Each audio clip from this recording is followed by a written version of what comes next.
হযরতে ইসলামের চতুর্থ খলিফা আমিরুল মুমিনিন হযরতে আলী ইবনে আবি তালিব রাদিয়াল্লাহু তাআলা বর্ণনা করছেন, আল্লাহর হাবিব বলতেছে শাফাতি লি উম্মতি, আমি নবী হাসরের ময়দানে ওই উম্মতের জন্য শাফাত করব। কই কোন উম্মত? আমার নবী বলতেছে মান আহাব্বা আহলে বাইতি, যেই উম্মত আমি নবীর আহলে বাইতকে যারা ভালোবাসবে দুনিয়ার জীবনে, আমি নবী হাসরের ময়দানে তাদেরকে শাফাত করব। আমার বাবার ভাইয়েরা গভীর মনোযোগ, যত আমলের বস্তানি হাসরের ময়দানে মিজানের পাল্লায় দাঁড়ান, নবীর শাফাত ছাড়া আমাদের কোনো উপায়, জোরে বলেন উপায়। আল্লাহর হাবিব বলতেছে শাফাতি লি উম্মতি, উম্মত শব্দ ব্যবহার করেছে, আমার শাফাত শুধু ওই উম্মতের জন্য। কয় কোন উম্মতের জন্য? মান আহাব্বা আহলে বাইতি, দুনিয়ার জীবনে যাদের সিনার ভিতরে হৃদয়ের ভিতরে আমি নবী পরিবারের আমার আহলে বাইতের মোহাব্বত যাদের কলবে ছিল, আমি নবী শুধু হাসরের ময়দানে যাদেরকে শাফাত করব, যারা আমার শাফাত পাবে, প্রথম কোয়ালিটির ব্যক্তিদের মধ্যে অন্যতম হলো যারা আমার আহলে বাইতের আশেক। তাহলে আমরা মাওলানা আবু বকর জামে মসজিদ থেকে একটা কথা উচ্চারণ করতে চাই, আমরা জীবন দিয়ে হলো আহলে বাইতকে ভালোবাসি। কথা কন, কথা বলেন ঠিক কিনা? তাহলে এই হাদিস ইমাম খতিবে বাগদাদি আজ থেকে 1100 বছর আগের কিতাব তারিখে বাগদাদের 2 নম্বর খণ্ড 525 নম্বর পৃষ্ঠা জীবনী নাম্বার 513 হাদিসটি বর্ণনা করেছে।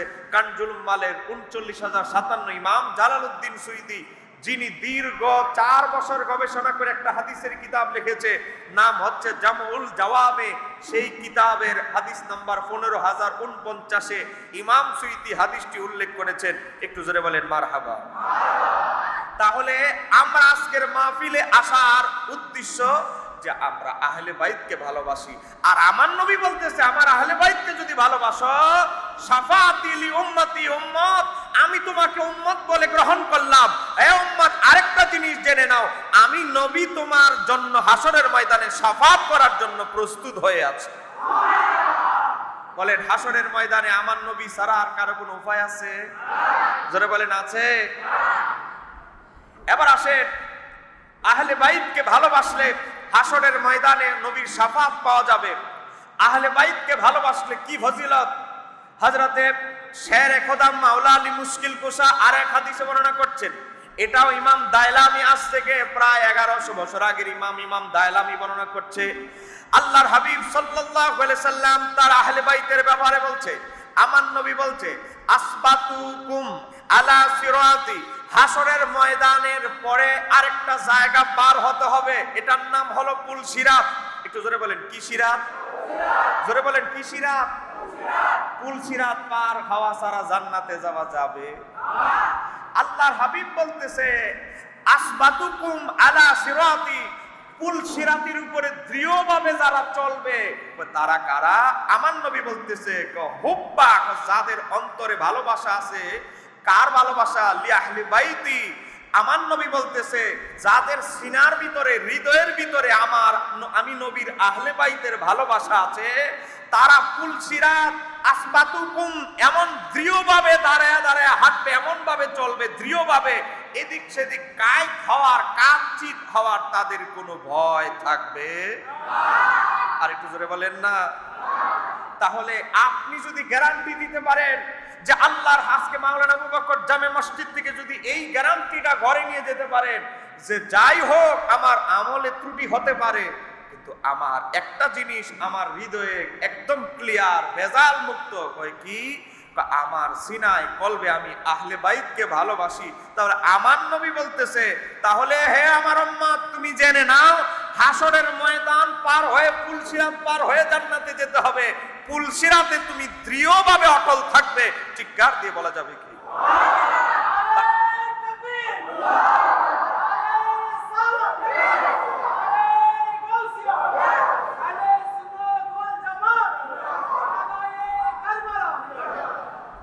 এই হাদিসটি ইমাম দাইলামি তার মুসনাদুল ফিরদাউসে বর্ণনা করেছে। ইমাম জালালউদ্দিন সুয়ুতির দার আল জামিউস সগীরের 159 নম্বর হাদিস, কানজুল উম্মালের 34157, অনেক কিতাবে এসেছে, ইমাম ইবনু আদির আল কামিল কিতাবে। তাহলে মনোযোগ, নবীর আহলে বাইতকে ভালোবাসলে, নবীর আহলে বাইতকে ভালোবাসলে এক নাম্বার নবীর শাফাত পাওয়া যাবে। নবীর আহলে বাইতকে যদি ভালোবাসেন, 2 নাম্বার পুল সিরাত থেকে সহজে পার হওয়া যাবে। আমরা এই 2টা জায়গায় পার হতে চাই কি চাই না? আর একটু জোরে বলেন। আমার বাবার ভাইয়েরা, গভীর মনোযোগ। হাসরের ময়দান এমন একটা ভয়াবহ ময়দান, যেখানে আপন সন্তান বাবাকে ভুলে যাবে, মেয়ে তার বাবাকে ভুলে যাবে। কথা কথা কাটো, ঠিক কি না? হাসরের ময়দান কতটুকু কঠিন ময়দান দেখে ইমাম কাসসালানি তার কিতাবের নাম আল মাওয়াহিবুল্লাহ দুনিয়ার মধ্যে উল্লেখ করছেন।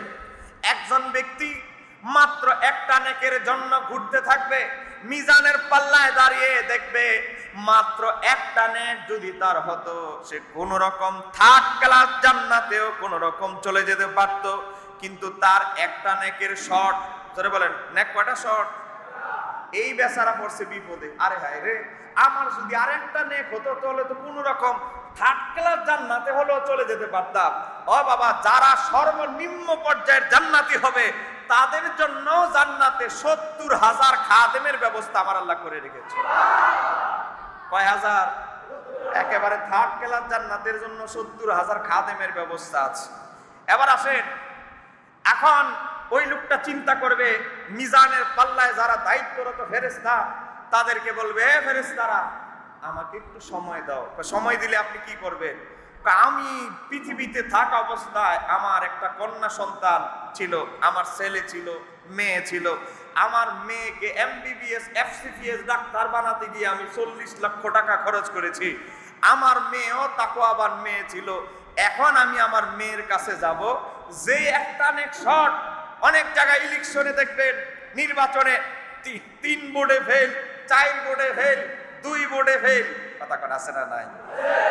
এই বেচারার কষ্ট, আহারে, আমি যদি 2000 বোর্ডে ফেল করতাম আমার কষ্ট ছিল না। ফেল করলাম 2 বোর্ডে, কিনারে আইসা নদী ডুবে গেল, নৌকা ডুবে গেল। এখন এরকম হাসরের ময়দানে এরকম বহু মানুষ মুসিবতে পড়বে, তারা এক নেকের জন্য ঘুরতে থাকবে। মেরে হাসরের ময়দানে বিলিয়ন বিলিয়ন মানুষ, কোটি কোটি মানুষের ভিতরে মেয়েরে সে খুঁজে বের করবে। বের করার পর মেয়েরকে বলবে, মেয়ে তুমি কেমন আছো? বলে আপনি কে? মেয়ে ফুলটিবাজি। মেয়ে কিন্তু চিনছে ঠিকই, কিন্তু এখন পরিচয়টা দিলেই তো সমস্যা, কারণ মুসিবতে না পড়লে তো আর তার বাবা এরা খুঁজতেছে না, মেয়ে বাপেরও চিনতেছে না, পরিচয় স্বীকার করতে চাচ্ছে না। বাবাই বলতেছে তুমি পরিচয় গোপন করো আর যা করো, বহু কষ্টে আমি তোমারে খুঁজছি, তোমাকে আমি ছাড়বো না। আমাকে মা মাত্র একটা নেক দিয়ে হাসরের ময়দানের এই মঞ্চ থেকে তুমি আমাকে মুক্ত করো মা, শুধু একটা নেক দাও। এ বাবা, আমি নিজেই দৌড়াচ্ছি, আমার সন্তানদেরকে আমি খুঁজতেছি, আর আপনি খুঁজতেছেন আমাকে। আমি এই মুহূর্তে আপনাকে জন্য কিছুই করতে পারবো না বাবা।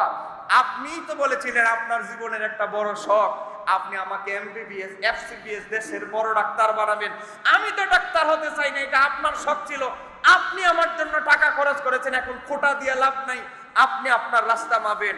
ও আমার বাবারা ভাইয়েরা, ঘুরতে ঘুরতে ঘুরতে মানুষটা বউর কাছে যাবে, সন্তানের কাছে যাবে, সর্বশেষ ইমাম কাসসালানি রাহমাতুল্লাহ আলাইহি বলছে, মাথাটা এভাবে নিচু করে, ঘাটটা এভাবে নিচু করে হাঁটবে পুলসিরাতের সে মিজানের পাল্লার দিকে, আবার রিটার্ন ফেরত যাওয়ার চেষ্টা করবে। এখন আল্লাহর হাবিব সাল্লাল্লাহু আলাইহি সাল্লাম হঠাৎ করে আল্লাহর হাবিবের নজর এই ধরনের লোকদের দিকে পড়বে। আল্লাহর হাবিব দেখবেন আল্লাহর হাবিবের কতিপয় উম্মত গান নিচু করে মিজানের পাল্লার দিকে যাচ্ছে। আল্লাহর হাবিব ওই ব্যক্তিরা মিজানের দাড়ি পাল্লার কাছে যাওয়ার আগে আমার নবী পৌঁছে যাবেন। আমার নবী বলবেন, এ ফেরেশতারা, এরা কারা? তারা ঘান নিচু করে আছে কেন? তাদের আমলনামায় সমস্যাটা কি? ফেরেশতারা বলবে, ইয়া রাসূলুল্লাহ, ইয়া হাবিবাল্লাহ, তারা আপনার উম্মতের ওই সকল সম্প্রদায় যারা কেউ 2 নেকের জন্য, কেউ 1টা নেকের জন্য, কেউ 3টা নেকের জন্য আটকে গিয়েছে। তারা মনে করেছে তাদের আওলাদরা, ছেলে সন্তান, মেয়ে স্ত্রী হয়তো তাদেরকে নেক দিয়ে হয়তো তাদেরকে জান্নাতে ঢুকিয়ে দিবে, কিন্তু তারা হতাশাগ্রস্ত অবস্থায় এসেছে। ইয়া রাসূলুল্লাহ, এই কারণে তারা যে বড় মুখ করে আমাদের সামনে থেকে বিদায় হয়েছে, এখন তাদের বড় মুখ শেষ। এই কারণে আমাদের সামনে মুখ দেখাবে কি করে? এই জন্য ঘাটটা নিচু করে মিজানের পাল্লার নিকটবর্তী যখন হয়ে গেছে, ঘাটটা তাদের অটোমেটিক নিচু হয়ে গিয়েছে। আমার নবী বললেন, এ অমুক, এ অমুক, ওই অমুক, তার আমল নামা আমার সামনে আবার পরিমাপ করা হোক। ওই ব্যক্তির আমল নামার তালিকা যখন আল্লাহর হাবিব দেখবেন, তার নামের তালিকা যখন দেখবেন, আমার নবী কি করবেন? তার আমল নামার পাশে একটা কাগজের টুকরা রেখে দিবেন। আরেকটু জোরে বলেন না। আমার নবীর জুব্বা মোবারক থেকে একটা কাগজের টুকরা বের করে তার আমল নামার পাশে রেখে দিবেন। তার আমল নামার পাল্লা আগের চেয়ে অনেক অংশে ভারী হয়ে যাবে। ফেরেশতারা তাকে ডাকবেন, এ অমর, দৌড়ে আসো। কেন? আমরা জাহান্নামে যেতে চাই না, আমরা একটু অপেক্ষা করি। অপেক্ষা করতে হবে না, জান্নাতের সার্টিফিকেট নিয়ে অলরেডি জান্নাতে তোমার সিট বুকিং হয়ে গেছে। জান্নাতে যাওয়ার জন্য অলরেডি রওনা দিয়ে দাও। জোরে বলা যাবে কি? ওই ব্যক্তি বলতে থাকবে, উম্মতে মুহাম্মাদি, এ মিজানের দায়িত্বরত ফেরেশতারা, যেখানে আমার বন্ধু আমাকে সহযোগিতা করে নাই, সন্তান, স্ত্রী, পুত্র কেউ করে নাই, এই হাসরের ময়দানে কঠিন মুসিবতের সময় কে আমাকে নেক দিয়ে সহযোগিতা করেছে আমি জানতে চাই। ফেরেশতারা বলবেন, ওই যে নুরানি চেহারার অধিকারী ব্যক্তিটা দৌড়ে যিনি চলে যাচ্ছে, তার পিছে যাও, তিনি তোমাকে এই কঠিন মুসিবত থেকে উদ্ধার করেছে। ওই জান্নাতি একটু আগে ছিল কিন্তু জাহান্নামী, এখন হয়ে গেছে জান্নাতি। ওই ব্যক্তি বলবে, যার উসিলায় আমি জান্নাতে যাব, তার সাথে সাক্ষাৎ করা ছাড়া আমি কখনোই জান্নাতে যাব। জান্নাতে যাওয়া আমার যদি 50,000 বছর দেরি হয় তো হবে, যে আর উসিলায় আমি জান্নাতে যাব, তার চেহারাটা আমি একটু দেখতে চাই। দৌড়াতে থাকবে, কিন্তু আমার নবীর সাথে দৌড়ায় হাসরের ময়দানে কুলি উঠতে পারবে না। আমার নবীর পিছনে এমন ভাবে দৌড়াচ্ছে, কারণ আমার নবী একবার এক জায়গায় যায়, একবার ফুলসিরাতের মাথায় যায়, একবার এক সময় মিজানের পাল্লায় যায়, এক এক জায়গায় দৌড়ানোর অবস্থায় আছে।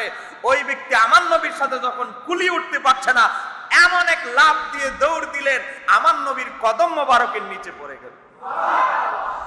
ওই উম্মত বলতে লাগলো, ওই সুন্দর নুরানি চেহারার অধিকারী ব্যক্তি, আপনি কে? আপনার পরিচয় দিয়ে আমার হৃদয়টাকে ঠান্ডা করেন। এই মুসিবতের দিনে হাসরের ময়দানে আমাকে কেউ সহযোগিতা করার জন্য যখন এগিয়ে আসে নাই, আপনি আমাকে জাহান্নামী থেকে জান্নাতি বানাই দিলেন। আপনার পরিচয় না জানা পর্যন্ত আমি জান্নাতে যাব না। আমার নবী বলে, ও আবু বকর, জামে মসজিদের অমুক মুসল্লি, আমার উম্মত, তুই কি জানাস না আমি কে? আহলে বাইতের স্মরণে, আহলে বাইতের মহাব্বতে মাওলানা আবু বকর জামে মসজিদে উপস্থিত হয়েছিলি। আমি নবীর প্রতি যে মহাব্বতে দুরূদ শরীফ পড়েছিলি, আমার দুরুদের ভিতরে আমার আহলে বাইতের দুরুদ ছিল। আমার আহলে বাইতকে ভালোবাসে, আমি নবীকে ভালোবাসে যে দুরুদ সালাম হাদিয়া গুলো পাঠিয়েছিলি, ফেরেশতারা তো 10টা নেক ফেরেশতাদের খাতায় লিখেছে। যারা আমার আহলে বাইতকে, আমি নবীকে মহাব্বত করে দুরুদ পড়েছে, আমি নবী মহাব্বতের আহলে মহাব্বত যারা মহাব্বত করে পড়েছে, তাদের আমি হাল খাতায়, আলাদা খাতায় তাদের নাম উঠিয়ে রেখেছি। আমি যখন খাতা খুললাম, তোমার নাম দেখলাম, আবু বকর জামে মসজিদে, মাওলানা আবু বকর জামে মসজিদে অমুক আশেক, আমার আহলে বাইতের আশেক, আমি নবীর আশেক। এজন্য আমি তোমাকে বিপদ থেকে উদ্ধার করা আমি নবীর উপরে জরুরি হয়ে গিয়েছিল। আর একটু জোরে বলা যাবে কি? তাহলে নবীর মুহাব্বত, আহলে বাইতের মুহাব্বতের দাম আছে না নাই? জোরে বলেন, আছে না নাই? আমার বাবারা, ভাইয়েরা, গভীর মনোযোগ। আপনারা কি বিরক্ত হচ্ছেন?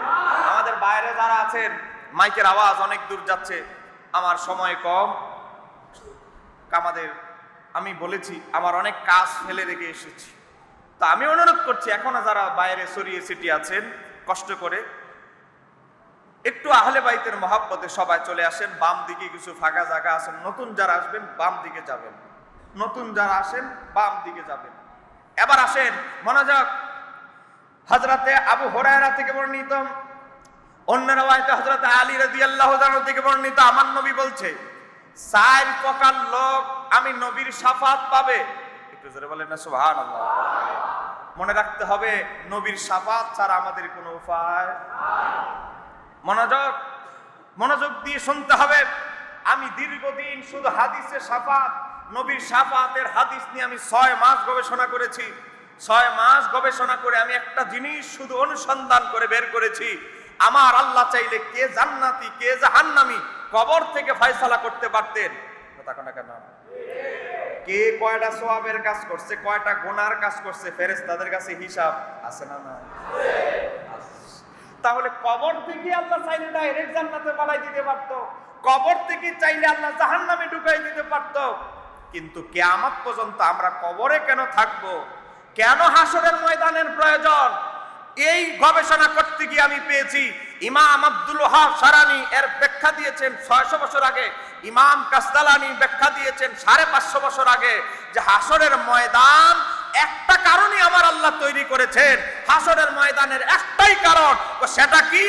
আমার আল্লাহ গোটা পৃথিবীর সমস্ত মানব জাতিকে একত্রিত করার জন্য, আমার আল্লাহ গোটা জিন জাতিকে একত্রিত করার জন্য, আমার আল্লাহ সমস্ত ফেরেশতাদেরকে একত্রিত করার জন্য একটা ময়দান খুঁজতেছিলেন। ওই ময়দান অনুসন্ধান বের করার, ময়দান কায়েম করার একটাই কারণ, আমার আল্লাহ তার বন্ধুকে কতটুকু ভালোবাসেন। বিশ্বের সমস্ত মানুষদেরকে একত্রিত করে আমার আল্লাহ তার হাবিবকে যখন মাকামে মাহমুদের সিংহাসনে বসাবেন, আমার আল্লাহ বিশ্বের সমস্ত মানুষকে বলবেন, মানুষেরা দেখো, বিশ্বের সমস্ত জিনদেরকে বলবে, জিনেরা দেখো, ফেরেশতাদেরকে বলবেন, ফেরেশতারা দেখো, আমি আল্লাহ আমার বন্ধুকে কতটুকু ভালোবাসি। আরেকটু জোরে বলেন না। আল্লাহ সুবহানাহু ওয়া তাআলা চাইলে কবর থেকে ফয়সালা করতে পারতেন, কিন্তু আমার আল্লাহ কি করবেন? প্রথম তার কাহার, আল্লাহর একটা 99 নামের একটা নাম হচ্ছে কাহার। আমার আল্লাহর প্রথম কাহারিয়াতের রূপ, কঠোর রূপ ধারণ করবেন, কঠোর রূপ তিনি প্রকাশিত করবেন।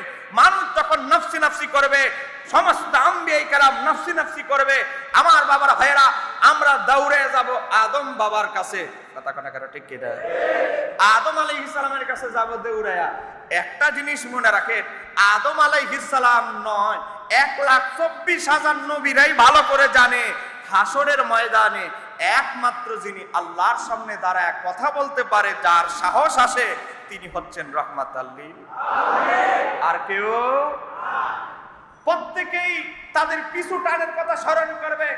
আদম আলাইহিস সালামের কাছে যাওয়ার পরে বলবে, আল্লাহ বলছিল ওই গাছের নিকটে না যাইতে, আমি গেলাম, আমার দ্বারা সম্ভব না। আমি আল্লাহ যদি আমাকে জিজ্ঞাসা করে তখন আমি কি বলবো? প্রত্যেকে বলবে, এক একজন এক একটা ওজর বলবে। নূহ আলাইহিস সালামের কাছে যাওয়ার পরে বলবে, আমার নিজের ঘরের ছেলে হয়ে গেছে মুশরিক। আল্লাহ যদি বলে নিজের ছেলের ঈমানদার বানাইতে পারো নাই, এটা যদি আল্লাহ ডাইরেক্ট বলে ফেলে তাহলে তো অসুবিধা। এক একটা কথা বলবে। ইব্রাহিম নবীর কাছে যাওয়ার পরে ইব্রাহিম আলাইহিস সালাম একটা বলবে, মূসা আলাইহিস সালামের কাছে যাওয়ার পরে বলবে, আমি এক বেচারারে নরমালি ঘুষি দিছি, এমন ঘুষি লাগছে বেচারা মরে গেছে। আল্লাহ যদি এটা আমার প্রশ্ন করে তাহলে আমি শেষ। সব নবী যখন এক একজনের সিরিয়াল নাম ধরাবে, সর্বশেষ আমরা যাব ঈসা আলাইহিস সালামের কাছে। কথা কোনা কেন? ঠিক কি না? মনোযোগ। এখন আমরা যখন আদম আলাইহিস সালামের কাছে যাব, আদম আলাইহিস সালাম ডাইরেক্ট আমার নবীর নামটা বলে দিলে পারতেন। কথা কোনা কেন? কিন্তু আদম নবী আমার নবীর নাম বলবে না, বলবে গিয়ে তারপরের সিরিয়ালের লোকের কাছে। নূহ আলাইহিস সালাম চাইলে ডাইরেক্ট আমার নবীর নাম বলে দিতে পারত। নূহ আলাইহিস সালাম এটা করবেন না, তারপরের সিরিয়ালে ইদ্রিস নবীর কথা বলবে। ইদ্রিস নবী হয়তো তারপরের সিরিয়ালের কথা বলতে পারতো, কিন্তু তিনি তা করবে না, তার পরবর্তী সিরিয়ালের নবীর কথা বলবেন। তার কারণ কি? তার কারণ একটা, আমার আল্লাহ তো হাসরের ময়দানটা কায়েমই করেছেন নবীর ইজ্জতের জন্য। আমরা যেন প্রথমে ঘামের পানির নিচে আমরা যেন হাবুডুবু খাই, হাসরের এই কঠিন চিত্র যেন আমরা উপলব্ধি করি, এজন্য সব নবীরা আমাদেরকে শুধু ঘোরাতে থাকবে। ঈসা আলাইহিস সালামের কাছে যখন সর্বশেষ আমরা যাব, ঈসা নবী একটা কথা বলবে, আমি তোমাদের জন্য কিছু করতে পারি আর না পারি, আসল জায়গার ঠিকানাটা আমি তোমাদের জানাইয়া দিব। তো যেই ঠিকানাটা 1,24,000 নবী বহু নবীর কাছে ঘুরেছ, যেই আসল ঠিকানাটা কারা কেউ বলে নাই, আমি ঈসা এটা বলে দিব। তার কারণ আমার পরে তিনি, তার আর আমার মাঝখানে আর কোন নবী নাই। তা আমি আরেক স্টেশনে পাঠানোর কোন স্টেশন নাই। এবার আসল স্টেশনে চলে যাও। এই হাসরের ময়দানে যিনি একমাত্র আল্লাহর সামনে যিনি সাহস দেখিয়ে যিনি কিছু চাইতে পারেন, তিনি একমাত্র মুহাম্মদ রাসূলুল্লাহ সাল্লাল্লাহু আলাইহি সাল্লাম। চিৎকার দিয়ে বলা যাবে কি সুবহানাল্লাহ। তাহলে সেই নবীর নাতির স্মরণে আমরা মাহফিলে আসতে পেরে খুশি না বেজার? যারা বলেন খুশি না বেজার? আমার বাবারা ভাইরা, আমার নবী বলেছে এ মদিনা শরীফ থেকে একেবারে উমান ইয়ামান পর্যন্ত বিশাল এই দেশটা যতটুকু জায়গা, আমার নবী বলেছে ফুলসিরাতের পেয়ালা বাটি ফুলসিরাতের বাটিগুলো মদিনা শরীফ থেকে উমান ইয়ামান দেশ পর্যন্ত বিশাল এরিয়া নিয়ে, এমন একটা এরিয়া শুধু হাউজে কাউসারের প্লেটগুলো রাখতে জায়গা লাগবে। একটু জোরে বলেন না। তাহলে হাউজে কাউসারের কতগুলো পেয়ালা, এগুলো আমাদের ব্রেন দিয়ে হিসাব করা যাবে? এই হাউজে কাউসারের পেয়ালা যারা বন্টন করবে তারা হচ্ছে ইমাম হাসান হুসাইন। একটু জোরে বলা যাবে? তাহলে আমরা ইমাম হাসান হুসাইনকে ভালোবাসতে চাই কি চাই না? আমরা আজকের মাহফিল থেকে একটা বজ্র কণ্ঠে ঘোষণা দিতে চাই, আমরা আহলে বাইতকে কোন নেতার জন্য কারোর জন্য আমরা মহব্বত করি না, আহলে বাইতকে মহব্বত করি নবীর কারণে।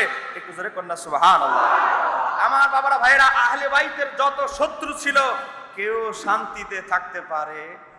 ধরে বলেন থাকতে পারে? আহলে বাইতের শত্রুদের সাথে আমার আল্লাহ কি আচরণ করেন একটু গভীরভাবে লক্ষ্য করেন।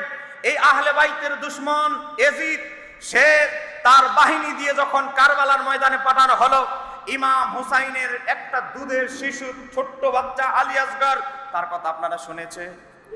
দুধের বাচ্চা আলী আসগর, তাকে যখন ফুরাত নদীর তীরে পানি পান করাতে গেল, একজন এজিদের একজন সৈন্য এমন ভাবে তীর নিক্ষেপ করলো, আলী আসগরের মাথার ভিতরে ভেদ করে তীরটা ঢুকে গেল। সাথে সাথে তিনি শাহাদাত বরণ করলেন। ইমাম হুসাইন রাদিয়াল্লাহু তাআলা তখন রাগে, আহলে বাইত এমন একটা আহলে বাইত এমন সত্তা, তারা মানুষ, তারা সহজে কোনো মানুষকে বদদোয়া দিত?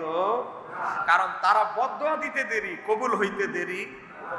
আহলে বাইত সহজে কখনো বদদোয়া দিত না। কিন্তু ইমাম হুসাইন, তার এত দুধের শিশু আলী আসগরকে যখন তীর নিক্ষেপ করা হলো, ইমাম হুসাইন রাদিয়াল্লাহু তাআলা এমন ভাবে কষ্ট পেলেন, তিনি এমন কষ্ট তার গোটা জীবনে কখনো পান নাই। কিতাবের মধ্যে এসেছে, পড়া যাচ্ছে না এমন অবস্থা হলো, কিতাবের মধ্যে এসেছে। তারপরে অবশেষে তার পেটটা এমন ভাবে ফেটে গেল, তার পেট ফেরে সাথে সাথে সে মারা গেল। একটু জোরে বলেন না সুবহানাল্লাহ। তাহলে আহলে বাইতের শত্রুদের দুনিয়াতেও শান্তি নাই, আখেরাতেও শান্তি। জোরে বলেন আখেরাতেও শান্তি। আমার বাবার ভাইরা, শুধু এতটুকু বুঝেন, ইমাম হুসাইনকে শহীদ করার পিছনে যিনি নেতৃত্ব দিয়েছেন তার নাম হলো উবাইদুল্লাহ ইবনে জিয়াদ। এই উবাইদুল্লাহ ইবনে জিয়াদ ইমাম হুসাইনকে 61 হিজরিতে শহীদ করেছে। 61 হিজরি থেকে মাত্র 7 বছর পর 69 হিজরিতে এই কুফার জমিনে একই জায়গায় তাকে একইভাবে হত্যা করা হয়েছে। সেই ইমাম হুসাইনের শের মোবারক অলিতে গুলিতে কুফার গুড়িয়েছে। আমার আল্লাহ কি করেছে? হুসাইনের বদলা নিয়েছে, তাকে তার মাথাও কুফার অলিতে গলিতে ঘুরানো হয়েছে। এখানেই শেষ নয়, সেই যে ফলের উপরে যে পেয়ালার উপর ইমাম হুসাইনের শের মোবারক নিয়েছে, ওই পেয়ালাটা কিছু লোকরা সংরক্ষণ করে রেখেছে। আমার আল্লাহ 69 হিজরিতে ইমাম হুসাইনের বদলা নিয়েছে। আবার আমার আল্লাহ কি করেছেন? যেই পেয়ালায় হুসাইনের শের মোবারকের সাথে এই উবাইদুল্লাহ ইবনে জিয়াদ বেয়াদবি করেছে, আমার আল্লাহ সেই পেয়ালাই আবার উবাইদুল্লাহ ইবনে জিয়াদকে উপস্থিত করে দিয়েছে। সেই উবাইদুল্লাহ ইবনে জিয়াদ হুসাইনের শের মোবারকের সাথে যেই দফতরে যেই প্লেটের উপর বেয়াদবি করেছে, আমার আল্লাহ সেই প্লেটই তার শের তার মাথা আবার উপস্থিত করে দিয়েছেন। একটু জোরে বলা যাবে কি? আর একটু জোরে বলেন না। এখানেই শেষ নয়, এই উবাইদুল্লাহ ইবনে জিয়াদকে যখন মারা হলো, উবাইদুল্লাহ ইবনে জিয়াদ এবং ইমাম হুসাইনের শাহাদাতের পিছনে যেই লোকগুলো জড়িত ছিল তাদের প্রত্যেককে হত্যা করে মুখতার সাকাবি যখন একটা স্তূপ ডাল দিলেন, স্তূপের উপরে ছিল ওবাইদুল্লাহ ইবনে জিয়াদের মাথাটা। দেখতেছে অনেক মানুষ, দেখতেছে বিষধর বড় বড় সাপরা এখনো কিন্তু দাফন করে নাই, কবরে নেয় নাই, জমিনই আছে। বিষধর অসংখ্য সাপ এই ওবাইদুল্লাহ ইবনে জিয়াদের নাক দিয়ে ঢুকে মুখ দিয়ে বের হয়, মুখ দিয়ে ঢুকে নাক দিয়ে বের হয়। একটু জোরে বলেন না সুবহানাল্লাহ। তাহলে ইমাম হুসাইনের শত্রুদের দুনিয়া তো শান্তি নাই, আখেরাতেও। একটু জোরে বলেন আখেরাতেও। আখেরাতে তাদের অবস্থা কি একটু গভীরভাবে লক্ষ্য করেন। ইমাম ইবনে হাজার হাইতামি মক্কি, কিতাবের নাম ইমাম ইবনে হাজার হাইতামি মক্কির আস-সাওয়াইকুল মুহরিকা উল্লেখ হয়েছে। নবম শতাব্দীর মুজাদ্দিদ ইমাম জালালউদ্দিন সুয়ুতী তার একটা কিতাব আছে, কিতাবের নাম হচ্ছে শরহুস সুদূর। সেখানে আজ থেকে 1000 বছর আগে একটা কিতাব, সেই কিতাবের নাম হচ্ছে তারিখে দামেস্ক থেকে নেওয়া। মুসলিম বিন উকবা এজিদের একজন সেনা প্রধান, যে মদিনা শরীফ আক্রমণ করেছে, মদিনায় আমার নবীর রওজা মোবারকের পাশে উট গুড়া বেঁধে রেখেছে, আমার নবীর রওজা মোবারকের উপরে উট গুড়া পায়খানা প্রস্রাব করেছে। একটু জোরে কর নাউজুবিল্লাহ। তাহলে যারা আমার নবীর রওজা মোবারকের সামনে উট গুড়া বেঁধে প্রস্রাব পায়খানা করাতে পারেন, নোংরা করতে পারেন, সে এজিদকে যারা রহমতুল্লাহ আলাইহি বলে, সে এজিদকে যারা হযরত এজিদ বলে, আমরা আজকের এই মাহফিল থেকে একটা ঘোষণা দিতে চাই, তারা হলো বর্তমান যুগের এজিদের 1 নাম্বার দালাল। কথা কন না কেন? আরো যারা বলেন ঠিক কিনা? এবার আসে এই মুসলিম বিন উকবা এজিদের হাতে মদিনাবাসীরা বায়াত বন্ধ করে দিল। মদিনাবাসী বলল আমরা এজিদকে খলিফা মানি না। কেন? এজিদ হলো একটা লম্পট মদখোর, এজিদ এমন এক নাপাক একজন মানুষ। বলেন আপনারা বলেন মদ কি হালাল না হারাম? কি আপনাদের এই ইপিজেডে কি মদ কি হালাল করে দেওয়া হয়েছে নাকি? বলেন মদ কি হালাল না হারাম? হারাম। এজিদ একবার মদ খেতেছে, মদ খাচ্ছে। এখন এক সৈন্য, ইমাম মাহমুদ আলুসি তাফসিরুল রুহুল মানির মধ্যে উল্লেখ করেছে, এজিদ মদ খাচ্ছে, এক লোক সৈন্য সে বলতেছে আমিরুল মুমিনিন, আপনি যে এজিদ এই যে মদ পান করতেছেন, মদ তো ইসলামে হারাম, তা আপনি কেন মদ খাচ্ছেন?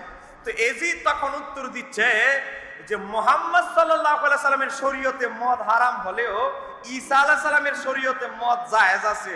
তাই আমি কিছুক্ষণের জন্য ঈসা আলাইহিস সালামের শরীয়ত মাইনা মদ খাচ্ছি, আবার কিছুক্ষণ পরে আমি মুহাম্মদ সাল্লাল্লাহু আলাইহি সাল্লামের শরীয়ত মানবো, কোনো অসুবিধা নাই। একটু জোরে বলেন না নাউজুবিল্লাহ।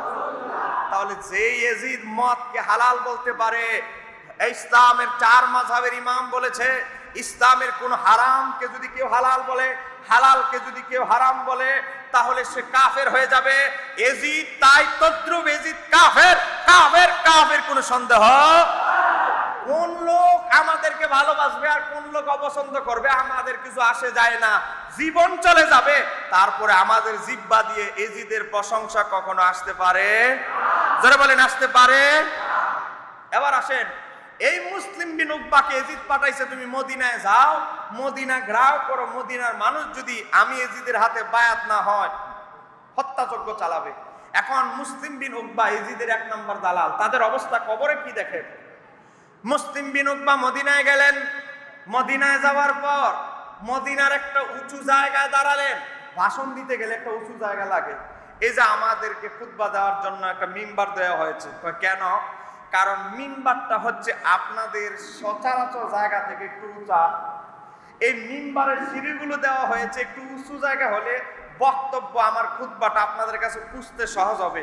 এই বেচার একটা উঁচু পাথরের উপরে দাঁড়ালো এজিদের দালাল, কমান্ডার, সেনাবাহিনীর প্রধান। সে বলতেছে, ইয়া ইউহান্নাস, হ্যাঁ মানুষেরা, আমি আমিরুল মুমিনিন এজিদের পক্ষ থেকে এসেছি। জোরে কোন নাউজুবিল্লাহ।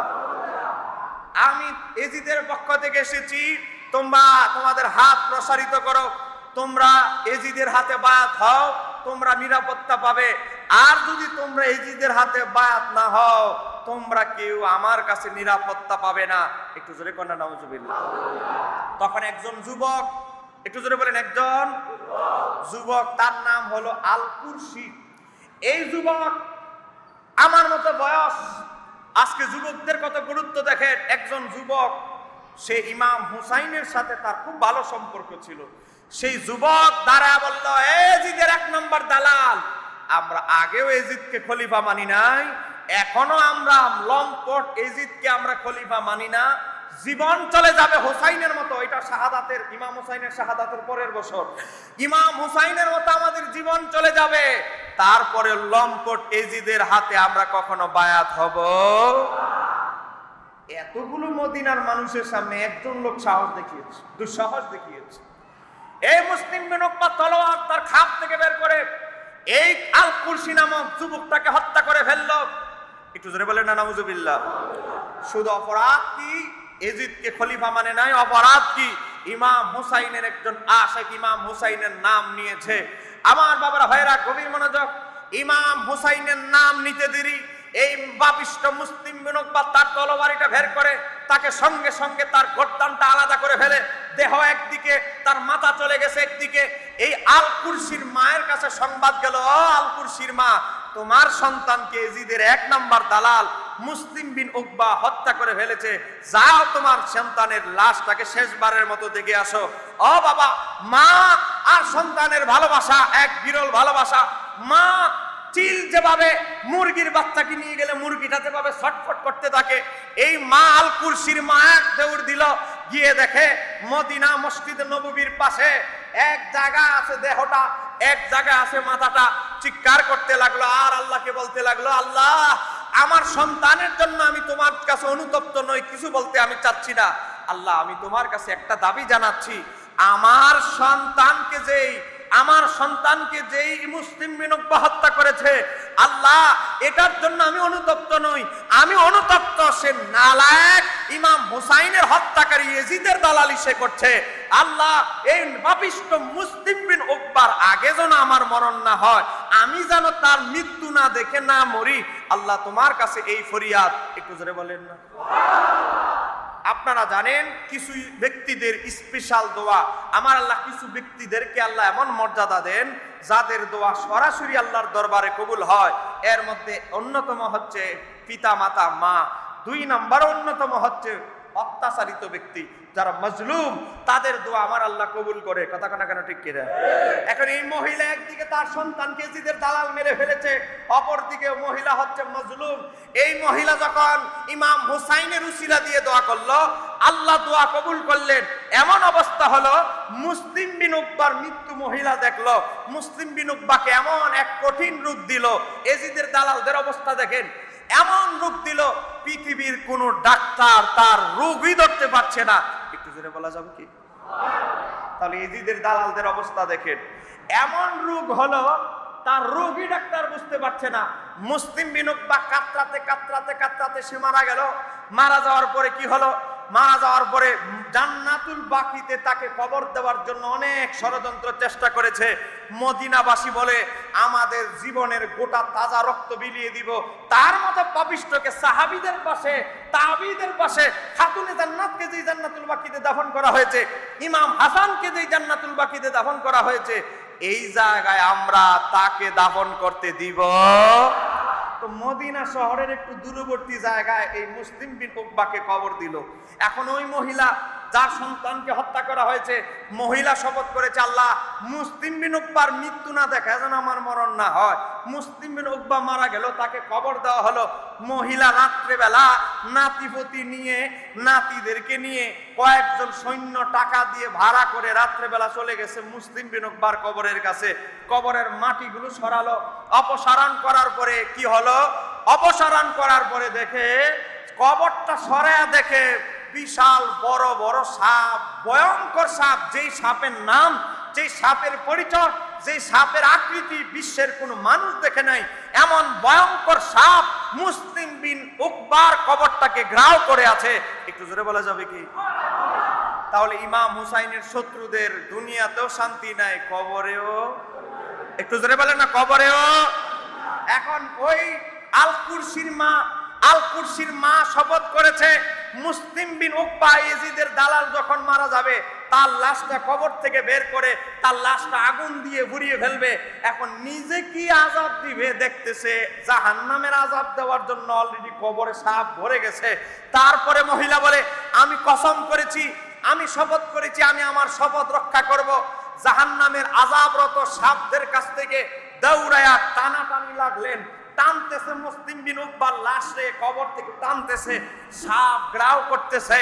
দেখেন, সাপকে প্রেরণ করা হয়েছে মুসলিম বিন উকবাকে আযাব দেওয়ার জন্য। এতগুলো মানুষ, কাউকে সাপ আক্রমণ করছে না।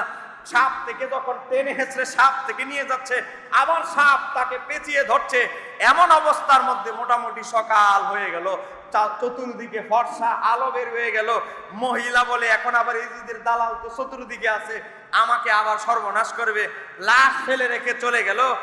বাবা, মদিনার মানুষ আশেপাশ দিয়ে হেঁটে যাচ্ছে, দেখে কবর উন্মুক্ত মুসলিম বিন উকবা।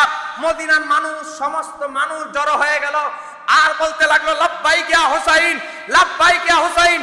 ইমাম হুসাইন, আমরা দেখেছি আপনার যারা শত্রু, এজিদের যারা দালাল, আমার আল্লাহ কবরে তাদের সাথে কি আচরণ করে আমরা তা দেখেছি। আমরা আগেও আপনাকে আহলে বাইত হিসাবে ইমাম হুসাইনকে আপনাকে ভালোবাসতাম, এখনো আমাদের ভালোবাসা আরো বেড়ে গেল। একটু জোরে বলেন না।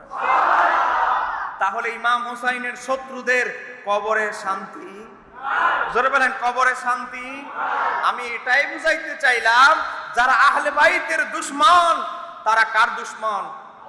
জোরে বলেন কার দুশমন? আহলে বাইতের দুশমন, নবীর দুশমন। আর নবীর দুশমন মানি।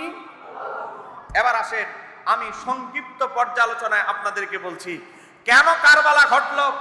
আমাদের কিছু সুশীল সমাজের লোক, তারা আজকে আপনাদেরকে কারবালার মহরম মাসে আপনাদেরকে বোঝানোর চেষ্টা করবে এই কারবালার ময়দান হলো ক্ষমতার লড়াই। কিন্তু এই কথা সত্য? জোরে বলেন সত্য? এটা হক আর বাতিলের লড়াই।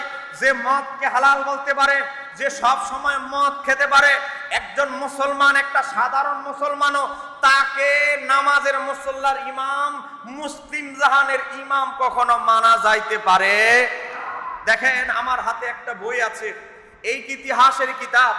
এই কিতাবটার নাম হচ্ছে আল বিদায়া ওয়ান নিহায়া। এই কিতাবটা লিখেছে ইমাম ইবনু কাসির 700 হিজরির দিকে উনার ইন্তেকাল। এখন চলে 1445 হিজরি। উনার শুধু মৃত্যুবরণই করেছে উনি আজ থেকে 750 বছর আগে। এই কিতাবের লেখকেরই মরণ হয়েছে 750 বছর আগে।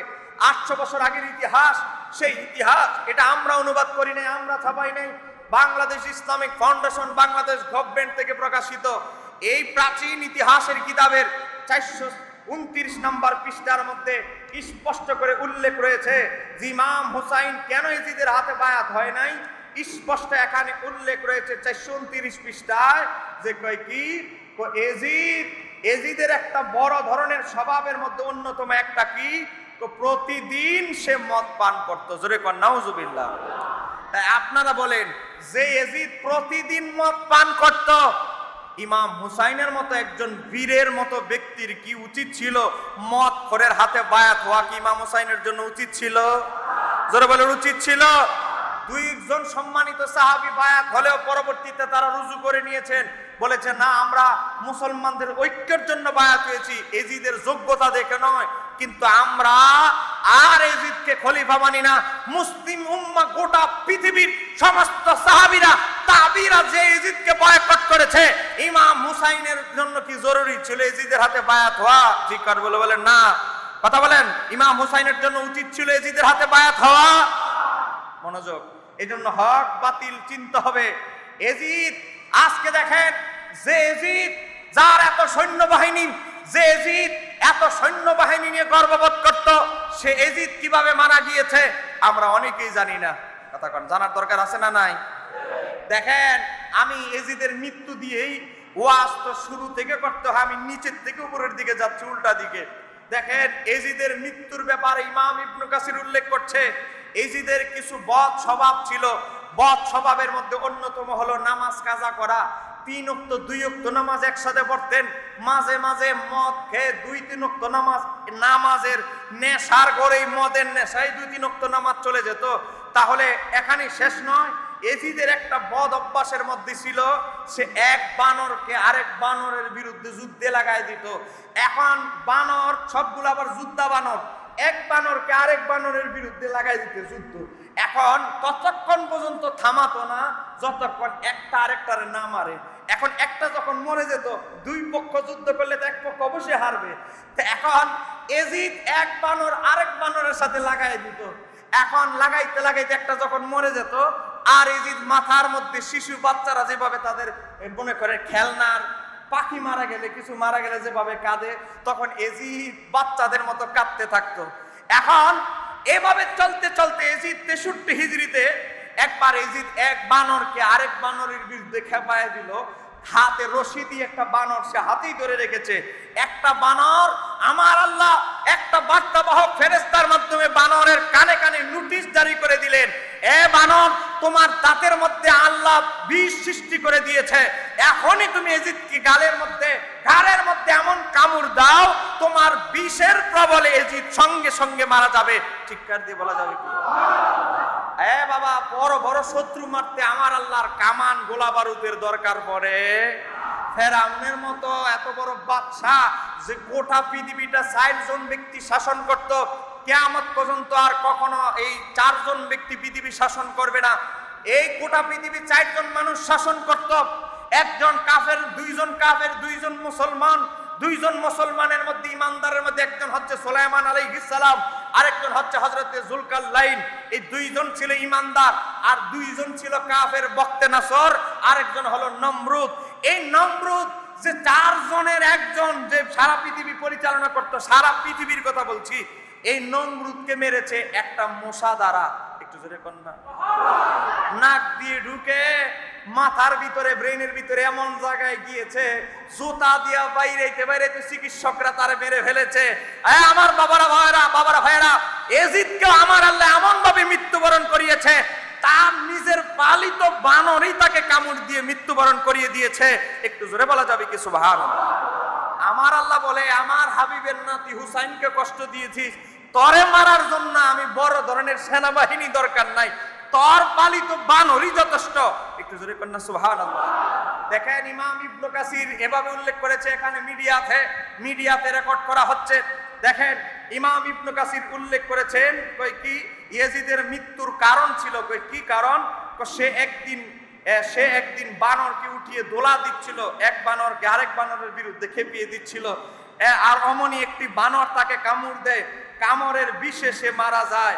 তাহলে আপনারা দেখেন, যেই মালাউন এজিদ ইমাম হুসাইনকে কষ্ট দিয়েছে, আর আমার আল্লাহ তার পালিত বানর দিয়ে তাকে ধ্বংস করে দিয়েছে। তাহলে ইমাম হুসাইন তো ইন্তেকাল করেছে বীরের বেশে, এজিদের মতো মদখোরের কাছে বায়াত না হয়ে বীরের বেশে যুদ্ধ করে হুসাইন শহীদ হয়েছে।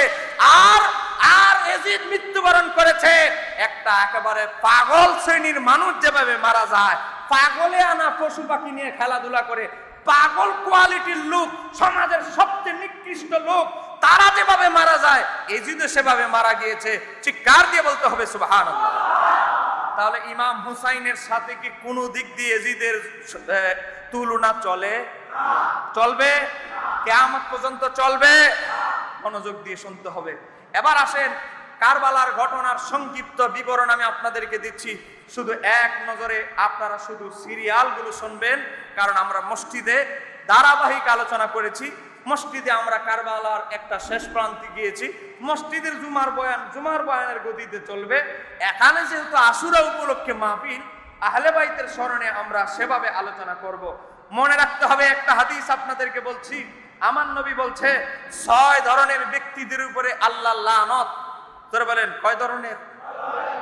6 কোয়ালিটির সমাজের মানুষের উপরে আল্লাহর অভিশাপ, লানত, অভিশাপ বর্ষিত হয়। তো 6 ধরনের মানুষের মধ্যে এক নাম্বার হচ্ছে যে অতিরিক্ত ভোজন করে। আমাদের সমাজে কিছু কোয়ালিটির মানুষ আছে, খাবার পাইলে আর ছাড়তে রাজি, যদি বেড়াইতে যায় তো সারছে, যা সামনে আছে খাইতে হবে, এই গলা পর্যন্ত, মোটামুটি নাকের আগ পর্যন্ত চলে। কথা কোন আছে না নাই? এইটা থেকে বাঁচতে হবে, কারণ আমার নবী কি বলেছে? পেটের 3 ভাগের 1 ভাগ কি রাখতে হবে? জোরে বলেন, কি রাখতে হবে? খালি রাখতে হবে। আপনি একবার ফুল পেটে খেয়ে দেখবেন, পরের দিন 3 ভাগের 1 ভাগ খালি রেখে দেখবেন, 2 দিনের মধ্যে কোন দিন শান্তিতে ঘুমাইতে পারেন, আরামে থাকতে পারেন, আপনি নিজেই বুঝবেন আমার নবীর সুন্নতের মধ্যে কত শান্তি। একটু জোরে বলেন না। আর আমাদের বক্তাদের চাইতে তো আর আপনারা বেশি খান না। আমাদেরকে কত কোয়ালিটির মানুষ, কত কোয়ালিটির খাবার দেয়। আমরা অনেক চেষ্টা করি কন্ট্রোল করতে, মাঝে মাঝে জোর করে এদিকে তাকাইলে দেখি ফেলে দিয়ে ফেলে, তারপর আমরা নামাইতে হয়। এজন্য বলছি, আল্লাহর হাবিব সাল্লাল্লাহু আলাইহি সাল্লাম বলেছেন, আবু মাহজুরা থেকে বর্ণিত আমার নবী বলেছেন, একবার গিয়ে দেখে আমার নবীর একজন সাহাবী হযরতে আবু জুহাইফা তিনি এমন ভাবে খাচ্ছেন, খাইতে খাইতে খাইতে খাইতে একটু পর পর পানি ঢালতেছে আর খাচ্ছে, মনে করতেছে আমার নবী দেখতেছে। ওই সাহাবী খাইতে খাইতে গলার কাছাকাছি নিয়ে এসে বেড়েছে, খাবার মোটামুটি গলার একেবারে এতটুকু চলে এসেছে। আমার নবী বললেন, ও আবু জুহাইফা, মনে রাখো, পৃথিবীতে যারা পেট ভরে গলা পর্যন্ত খাবে, হাসরের ময়দানে তারা তৃষ্ণার্ত থাকবে, ক্ষুধার্ত অবস্থায় ছটফট করতে থাকবে। পৃথিবীতে যাদের পেট উদরপূর্তি না হবে, কিছু কিছু মাঝে মাঝে খালি রাখবে, অন্তত নিয়ম শৃঙ্খলা ফলো করবে, আমার আল্লাহ তাদেরকে হাসরের ময়দানে ক্ষুধার্ত রাখবেন না। একটু জোরে বলেন না সুবহানাল্লাহ। যাকে এটা আরেকটা সাবজেক্ট, সেদিকে যাই না। 2 নাম্বার, যে আল্লাহর আদেশ পালনে অবহেলা করে, আপনার সুযোগ আছে, আপনি চায়ের স্টলে দাঁড়ায় আছেন, এদিকে মুয়াজ্জিন সাহেব ইকামত দিয়ে ফেলেছে, কিন্তু আপনি চাইলে কিন্তু নামাজটা অবশ্যই পড়তে পারেন, পাশে আছেন, কিন্তু আপনি আল্লাহর আদেশের অবহেলা করলেন। আমার নবী বলে তার উপরে আল্লাহর লানত। জোরে কোন নাউজুবিল্লাহ। এবার আসেন 3 নাম্বার, যে ইচ্ছা করে নবীর সুন্নাত পরিত্যাগ করে। আপনি চাইলে নবীর একটা সুন্নাত গ্রহণ করতে পারেন, এই সুযোগ আছে, কিন্তু আপনি ব্যবহার করছেন না, সময় কম। 4, যে নিজ দায়িত্ব নিয়ে অহংকার করে। আল্লাহ আপনাকে বড় একটা পোস্টে দিয়েছে, আল্লাহ আপনাকে বড় চাকরিজীবী বানিয়েছে, আল্লাহ আপনাকে হয়তো কমিশনার বানিয়েছে, আল্লাহ হয়তো আপনাকে বড় পর্যায়ে নিয়েছে, আপনি কি করা যাবে না? অহংকার করা যাবে। পজিশন নিয়ে কি করা যাবে না? অহংকার করা যাবে। আপনি আপনার আশেপাশের গরিব মানুষদের সামনে আপনার অহংকার আপনি প্রদর্শন করা যাবে না। আপনি যদি অহংকার করেন, আমার নবী বলে আপনার উপরে আল্লাহর লানত বর্ষিত হবে। তারপরে 5 নাম্বার, এই যে নবীর বংশের সাথে, আহলে বাইতের সাথে শত্রুতা পোষণ করে। তাহলে বোঝা গেল এজিদ আহলে বাইতের সাথে শত্রুতা পোষণ করেছে। আর আমার নবী বলছে, আমি নবী বলে যাচ্ছি 6 প্রকারের লোকের উপরে আল্লাহর লানত। তাহলে নবীর বংশের সাথে যে শত্রুতা করেছে এজিদের উপরে যে আল্লাহর লানত, কোনো সন্দেহ? হ্যাঁ, পিছনের ভাইরা বলেন, কোনো সন্দেহ?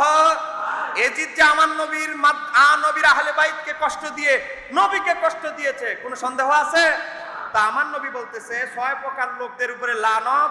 5 নাম্বার হচ্ছে যারা আমার আহলে বাইতকে কষ্ট দিবে তাদের উপরে লানত। তাই অতএব আমরা আজকের এই মাহফিল থেকে, মাওলানা আবু বকর জামে মসজিদের মাহফিল থেকে বজ্র কণ্ঠে একটা ঘোষণা দিতে চাই, এজিদের উপরে আল্লাহর লানত।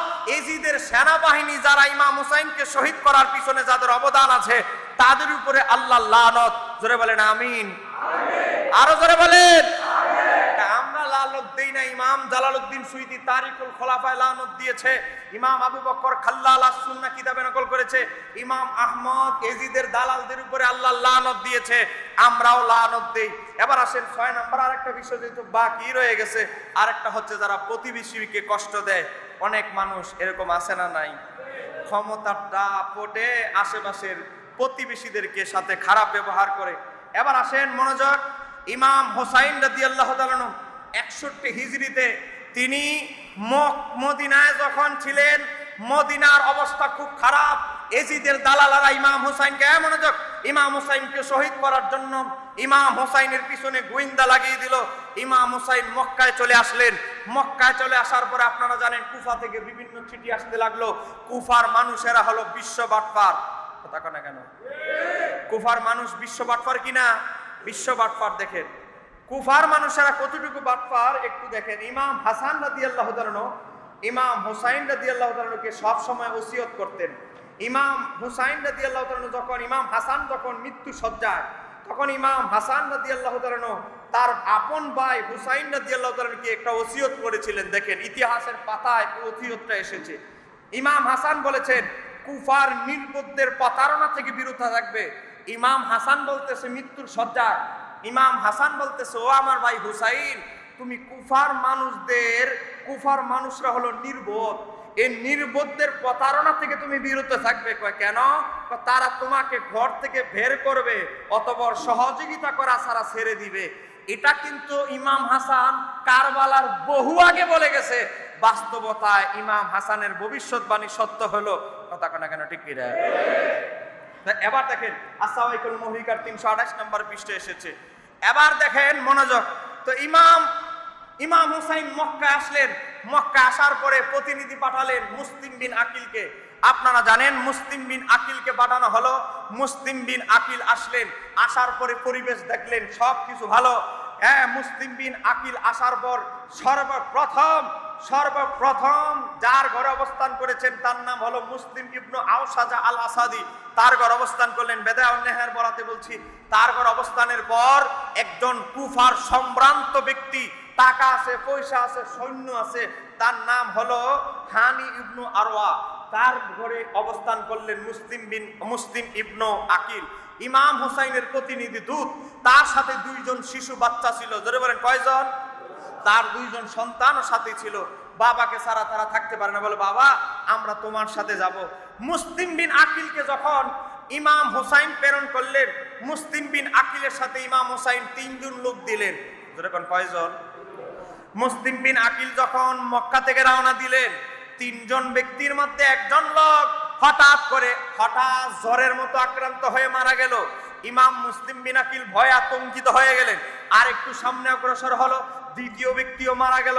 আর একটু সামনে অগ্রসর হওয়ার পর তৃতীয় জনও মারা গেল। ইমাম মুসলিম বিন আকিল বলে, 3 জন আমার সঙ্গী, 3 জনই রাস্তায় প্রতিমধ্যে মারা গেল, এটা কখনো শুভ সংবাদ বলে মনে হচ্ছে না। তো ইমাম হুসাইনকে চিঠি পাঠানো হলো যে 3 জন সাথী আমার, 3 জনই মারা গেল, এখন আমার এটা ভালো মনে হচ্ছে না। হে আল্লাহর হাবিবের নাতি হুসাইন, আপনি আমাকে পরামর্শ দেন। ইমাম হুসাইন রাদিয়াল্লাহু তাআলা বললেন, আরে আমরা মক্কায়ও মরতে হবে, কুফায় গেলেও মরতে হবে, ইয়েজিদের দালালদের থেকে বাঁচার উপায় নাই। তুমি যাও, কুফার অবস্থা দেখো। কুফায় যাওয়ার পরে পরিস্থিতি ভালো। প্রথম দিন 12,000 সৈন্য ইমাম মুসলিমের হাতে, ইমাম মুসলিম বিন আকিলের হাতে বায়াত হয়েছে। কার মাধ্যমে? ইমাম হুসাইনের বায়াত হয়েছে মুসলিম বিন আকিলের মাধ্যমে। বায়াত হওয়ার পর পরবর্তী দিন আরো 6,000, 18,000 সৈন্য মুসলমান বায়াত হলো। সংক্ষিপ্ত আমি ধারাবাহিক শেষ করে দিচ্ছি। 18,000 বায়াত হলো। এখন দেখেন, এজিদের কাছে সব খবর চলে গেল। এজিদের কাছে সংবাদ পৌঁছে গেল, আপনার ক্ষমতা শেষ। হুসাইন কোথায় চলে যাচ্ছে? কুফায় চলে যাচ্ছে। কুফার হাজার হাজার সৈন্যরা জড়ো হচ্ছে। পরবর্তীতে আরো অসংখ্য সৈন্যরা জড়ো হবে।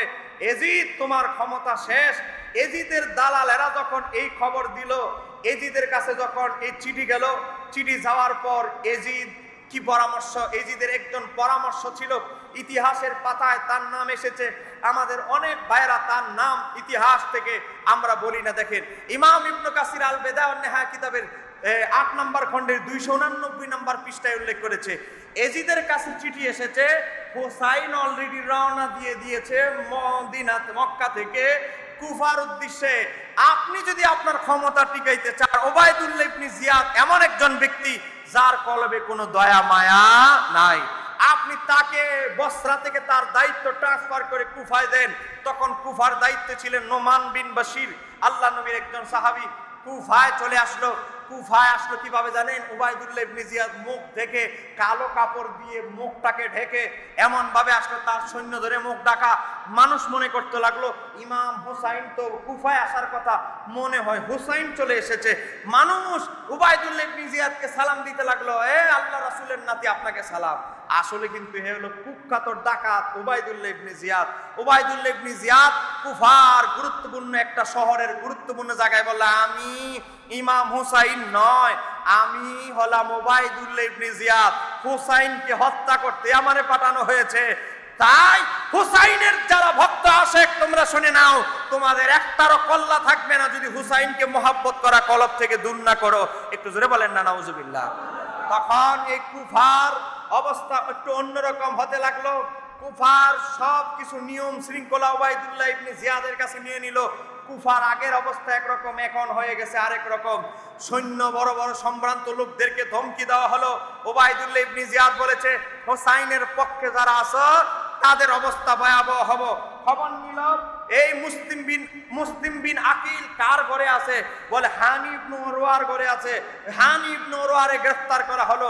গ্রেফতার করার পর মুসলিম বিন আকিল ইমাম হুসাইনের প্রতিনিধি, তিনি বলতে লাগলেন যে আল্লাহর হাবিবের নাতি হুসাইনের দুধ মুসলিম বিন আকিলকে যে নিরাপত্তা দিয়েছে, সেই ইমাম হুসাইনকে নিরাপত্তা দিয়েছে, হুসাইনের যারা নিরাপত্তা দিয়েছে সে জেলখানায় থাকবে, এটা আমরা মেনে নিব না। আমার বাবারা ভাইরা, 10,000 সৈন্য, জোরে কোন কয় হাজার, 10,000 সৈন্য নিয়ে মুসলিম বিন আকিল রওনা দিলেন ওই হানি ইবনে উরওয়াকে কি করা, উদ্ধার করার জন্য। এখন কি হলো, এখন এই উবাইদুল্লাহ ইবনে জিয়াদ ভয়ে আতঙ্কিত হয়ে গেছে। ইমাম হুসাইনের বাহিনীর প্রথম অবস্থা এমন ছিল, এজিদ বাহিনী ভয়ে কম্পন শুরু হয়ে গিয়েছিল। পরবর্তীতে কুফার বাদফারদের কারণে এই অবস্থা অধপতন হয়েছে।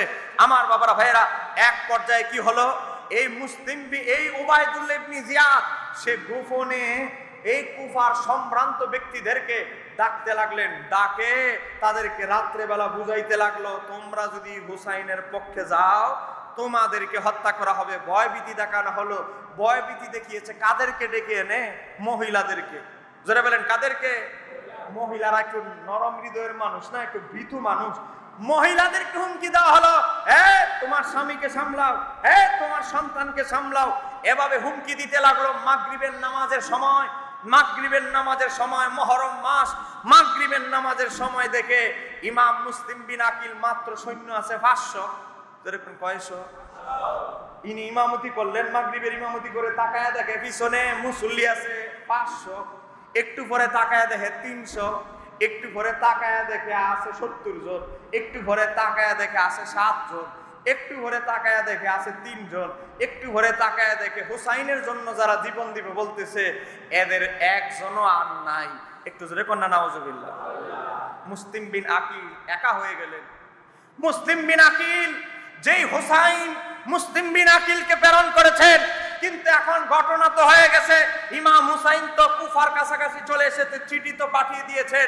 এখন মুসলিম বিন আকিলের মাথায় একটাই টেনশন, কিভাবে ইমাম হুসাইনকে কুফায় আসা বাধা দেওয়া যায়, কিভাবে ওনার পথ প্রতিরোধ করা যায়।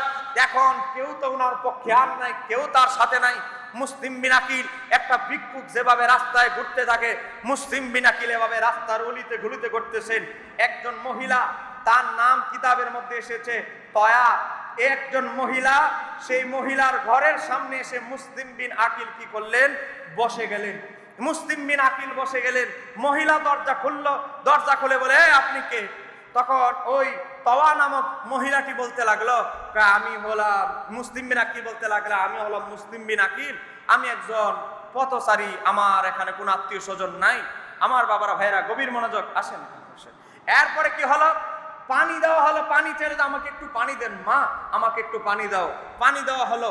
এই তওয়া নামক মহিলা বললো, ঠিক আছে পানি খেয়ে আপনি চলে যান। কিছুক্ষণ পরে রাত্রেবেলা দরজা খুললো, গিয়ে দেখে মুসলিম বিন আকিল এখনো দরজার পাশে বসা। এই মহিলা বললো, আপনি এখানে কেন বসা? আপনারা, আমারও সম্মান আছে, আপনারও সম্মান আছে, আমাকে মানুষ খারাপ বলবে, আপনি এখান থেকে চলে যান। মানুষ না হয় আমার বিরুদ্ধে নানা কথা উঠাবে, আপনি এখান থেকে চলে যান। মুসলিম বিন আকিল বলে, ও মা, আমি চলে যাব, আমার এই কুফা নগরীতে কোথাও কোনো আত্মীয় স্বজন নাই। এক সময় কুফা ছিল আমার মহব্বতের মানুষে ভরপুর, এখন কুফায় আমার কেউ নাই। এখন মহিলা বলতে লাগলো, আপনার পরিচয় দেন। পরিচয় শোনার পরে ওই মহিলা ইমাম হুসাইনের মহব্বতে তাকে একটা ঘরে খাস কামরা, একটা ভালো জায়গা আশ্রয় দিল। আমার বাবারা ভাইরা, এই মহিলার, তওয়া নামক মহিলার, এই বসো, আওয়াজ করবে না, কবির মনোযোগ। এই তওয়া নামক মহিলার সন্তান এখন উবাইদুল্লাহ ইবনে জিয়াদ লটারি দিয়ে দিল, কেউ যদি মুসলিম বিন আকিলের মাথা দিতে পারে তাকে 3000 স্বর্ণ মুদ্রা দেওয়া হবে। জোরে কন্যা নাউজুবিল্লাহ।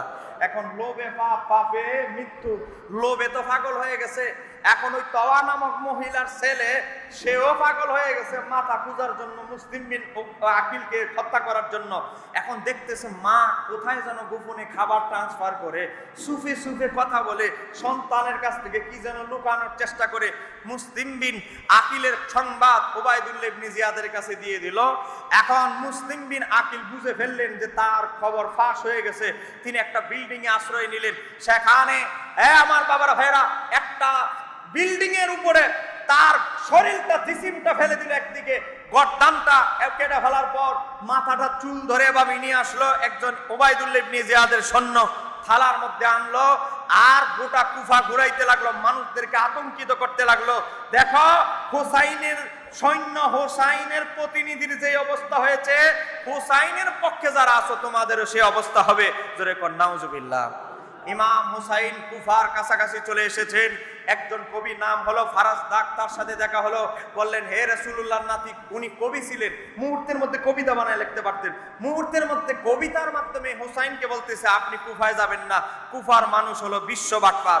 তারপরে সামনে অগ্রসর হলেন।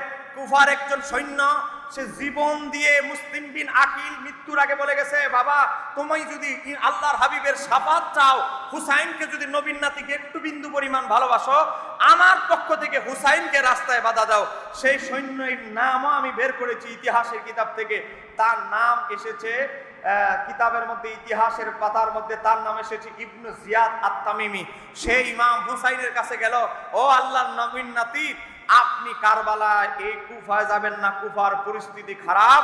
মুসলিম বিন আকিলকে তো হত্যা করেছে লটারি দিয়ে। মুসলিম বিন আকিলের দুইটা শিশু সন্তান একজন মহিলার ঘরে আশ্রয় নিয়েছিল, সেই ঘর থেকে ধরে সেখানে শিশু দুই বাচ্চাকে পর্যন্ত হত্যা করা হয়েছে। একটু জোরে কন্যা নাউজুবিল্লাহ।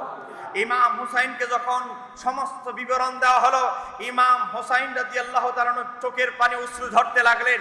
তখন মুসলিম বিন আকিলের ভাই সে বলতে লাগলো, আমার ভাইকে হত্যা করা হয়েছে, আমরা মক্কায় গেলেও মরতে হবে ইজিদ বাহিনীর হাতে, কুফায় গেলেও মরতে হবে, তা আমরা আমাদের ভাইয়ের বদলা না নিয়ে মরবো না। একটু জোরে কন্যা সুবহানাল্লাহ।